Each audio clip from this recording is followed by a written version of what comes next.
Pasukan pertahanan Israel melancarkan serangan ke Lebanon pada Senin 23 September.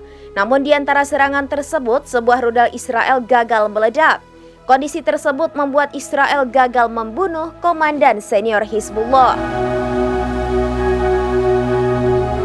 Pasukan pertahanan Israel melancarkan serangan ke Lebanon pada Senin 23 September. Namun di antara serangan tersebut, sebuah rudal Israel gagal meledak. Kondisi itu membuat Israel gagal membunuh komandan senior Hizbullah.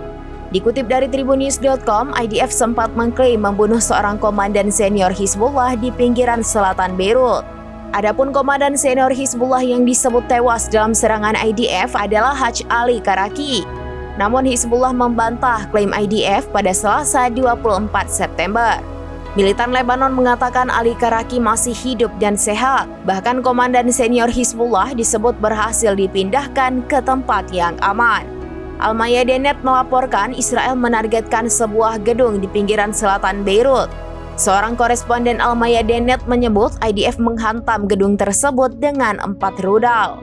Namun rudal IDF itu dilaporkan tak semuanya meledak, sehingga serangan itu hanya mengakibatkan 7 orang terluka.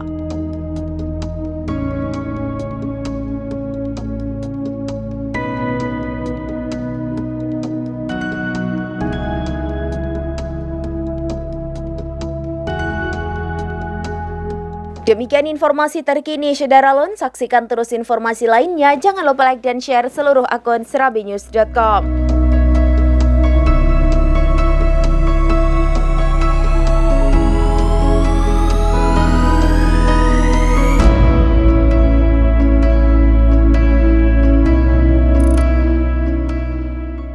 Download Tribun X sekarang.